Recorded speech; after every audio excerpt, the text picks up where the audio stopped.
Hello， 大家好，我是企鵝。這是我做過最好吃的一次滷肉飯，它不是那種很甜的，會往鹹口偏向一點點，所以它吃起來也不膩。把過程分享給大家，你們一定要做啊！那我們需要準備的這個五花肉，這裡有700克，還有紅蔥頭，這個很關鍵，這個特別的香。如果你在超市買不到的話，你可以在拼多多上面買。如果實在不想買，你就用洋蔥，洋蔥也行，它沒有那麼香，但是也可以用。這2個就是最關鍵的，再拿一點香料、八角、桂皮和香葉，再來一點冰糖。所有配料的克數我都會放在最後的。先来給五花肉焯個水，盡量選這種肥瘦均勻一點的。這個是帶皮的啊，你們別把皮去掉了。我們來一點料酒，然後再来點蔥薑，開大火就行。我們接着來處理紅蔥頭，它這個紅蔥頭處理是比較麻煩，先把2頭給它切掉，再拍一拍，這個皮就好剝下來了。像外面這種乾一點的、薄一點的皮，我們盡量都給它剝掉，就这些都去掉，只要裡面最嫩的这个部位，就这个。剥这個真的很麻煩，但是你們相信我，值得。五花肉這邊的水也燒開了，我們讓它再焯個5分鐘左右，把這些血沫打到乾淨一點，把五花肉拿出來。我今天這個五花肉買的是真的很漂亮。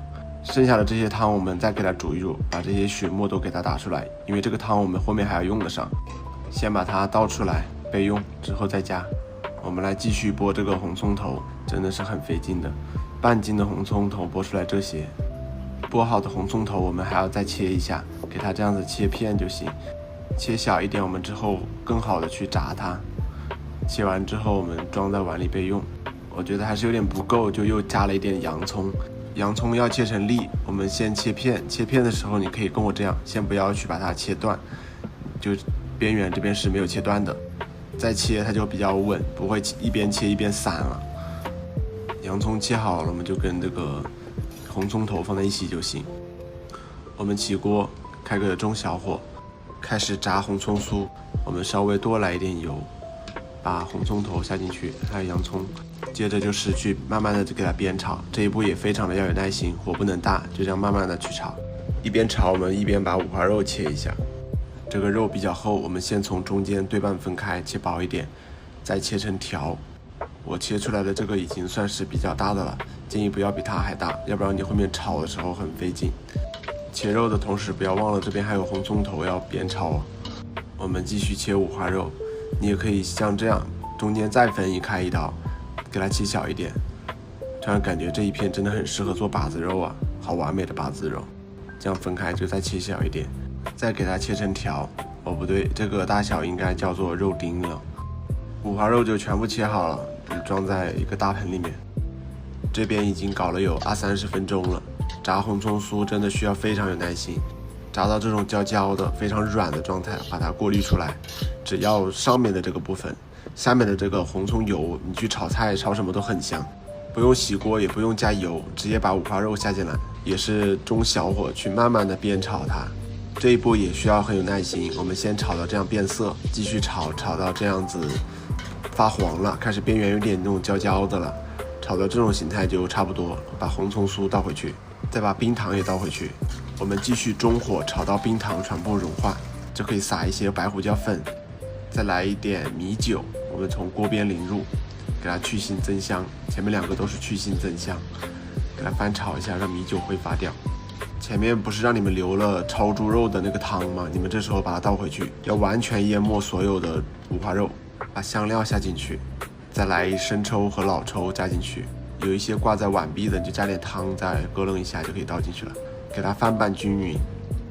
如果你有一個比較深的砂鍋的話，你可以轉到砂鍋裡面來燉，用砂鍋就更香一點。我們先把它煮開，像這種砂鍋都不能用大火的，用中火去把它煮開。煮開之後轉小火蓋蓋2個小時。這時候我們來準備一些水煮蛋，冷水下鍋，剛好沒過雞蛋。水開之後，我們就蓋蓋，轉到最小火5分鐘。時間到，我們再泡個10分鐘的涼水，就更好剝殼。剝好的雞蛋，我們拿牙籤在表面上多戳幾個孔，更好入味。來看一下我們的滷肉，每10分鐘我們要這樣去給它攪拌一下。現在已經煮了半小時了，把雞蛋下進去。雞蛋下鍋了，我們繼續1個半小時，蓋蓋。現在是煮了1個半小時了，水還是夠的。